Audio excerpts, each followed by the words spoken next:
Dear friends, after completion of basic concept regarding reproduction in lower and higher animals, in this second lecture, we want to discuss most important point, that is human reproductive system. Generally, human reproductive systems are made up by several components like reproductive organs, reproductive duct, and accessory structures. So reproductive system made up by two types of organ, that is primary sex organs and secondary sex organs. Primary sex organs are the organs of reproductive system which is involved in the production of gametes as well as in the secretion of hormones.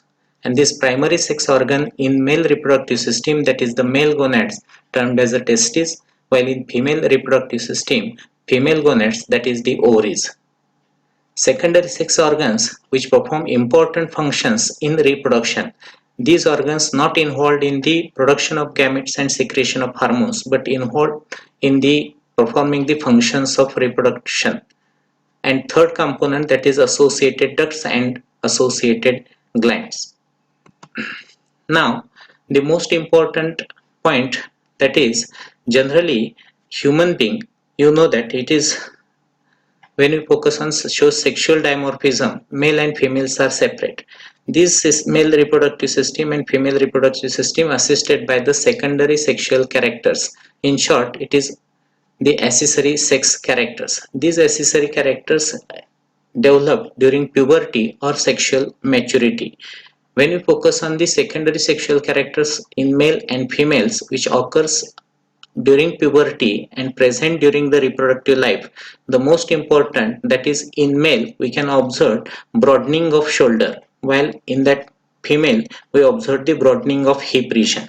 In male secondary sexual character, that is the occurrence of beard, mustache, axillary, pubic and chest hairs. This is the most important peculiarity of the puberty or sexual maturity. While in female, we cannot observe the beard and mustache, but we observe the axillary and pubic hair.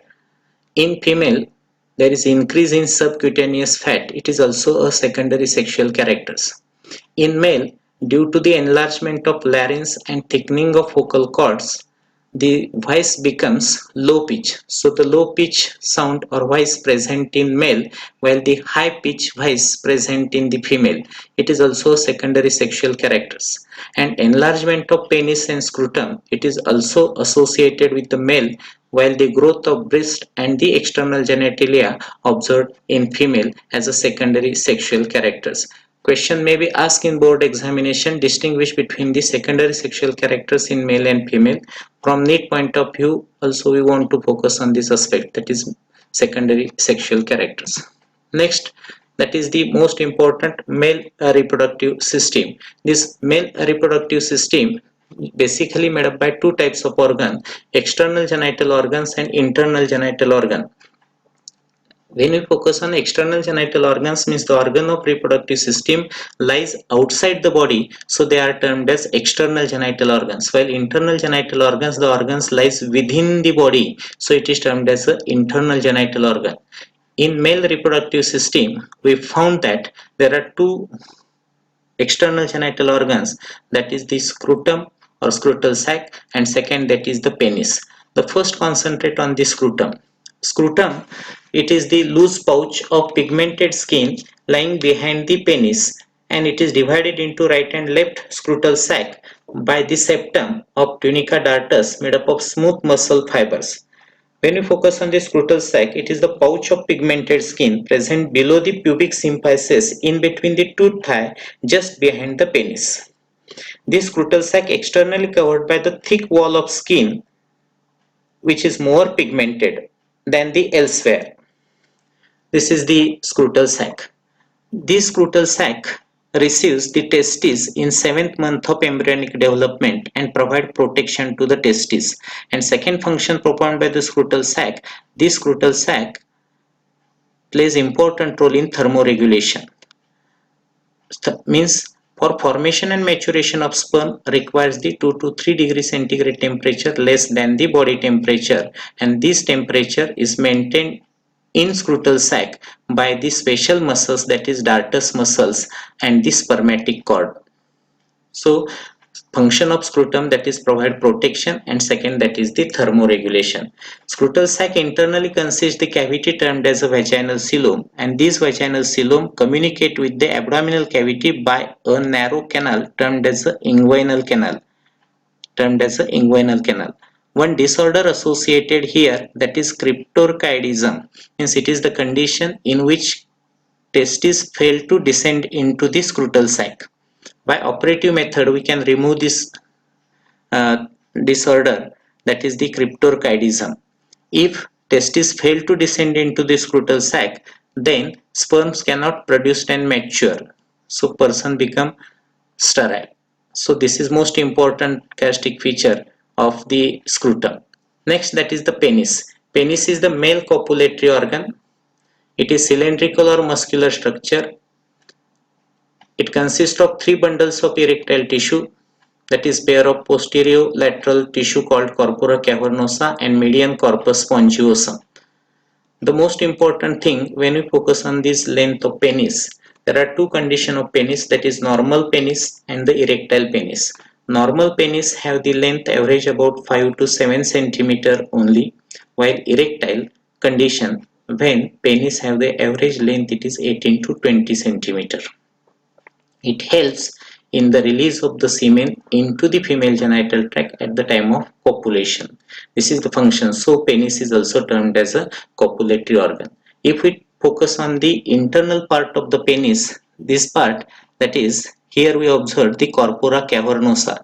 This is the mass of erectile tissue. It is present in pair, while inside, where this is urethra covered by the medial mass of erectile tissue, and it is termed as a corpus spongiosum. At anterior side, this corpus spongiosum forms the swollen part, and it is termed as a glans penis.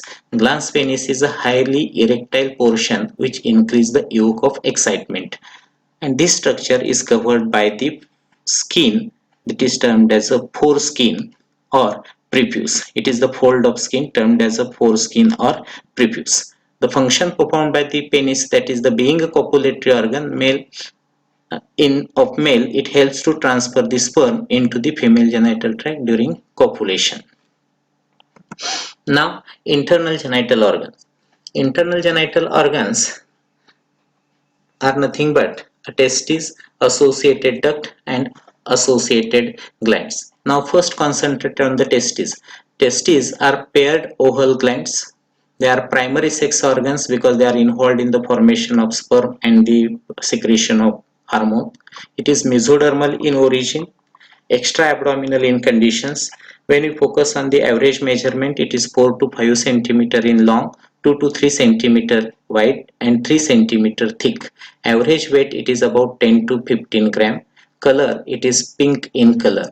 Testes are surrounded by the dense white capsule, and this dense white capsule consists three layers, that is main layer, which is made up by fibrous connective tissue and protective in nature, termed as a tunica albuginea. This tunica albuginea externally covered by the tunica vaginalis. It is the incomplete flat squamous epithelial cell layer, while inside to tunica albuginea there is a tunica vasculosa. So this cover or capsule is made up by three layers, that is the tunica albuginea, tunica vaginalis, and tunica vasculosa. Inside this tunica albuginea, inside the testes forms the several lobules. Average 200 to 300 lobules are formed within the testes, and each lobule consists 2 to 3 seminiferous tubules, and seminiferous tubule is the structural and functional unit of the male reproductive system or testes. When we focus on the histology of testes, that is TS of testes, in this histological structure we can observe this is tunica albuginea. It is a layer of capsule, and inside it we can observe the seminiferous tubule. 2 to 3 seminiferous tubules are present. In between the seminiferous tubules we can observe the group of endocrine cells, which is discovered by the scientist Leydig. So it is also termed as a Leydig cells or interstitial cells. So these interstitial cells or Leydig cells involved in the secretion of male sex hormone, that is the testosterone. When we focus on the seminiferous tubules lined by germinal epithelium. This germinal epithelium shows two type of cells, that is the sperm mother cells and the Sertoli cells. Main difference between sperm mother cell and Sertoli cells: sperm mother cells are small in size, cuboidal in shape, large in number and involved in spermatogenesis, while the Sertoli cells large in size, columnar in shape and undividing cells provide nourishment to the sperm, giving support, so also termed as a subtentacular cells or nerve cells. So this is about the histological structure of testes. So in this lecture, we mainly focus on the basic parts of the male reproductive system, in which external genital organ and internal genital organ. In internal genital organ, we mainly concentrate on the histological structure of testes. Thank you.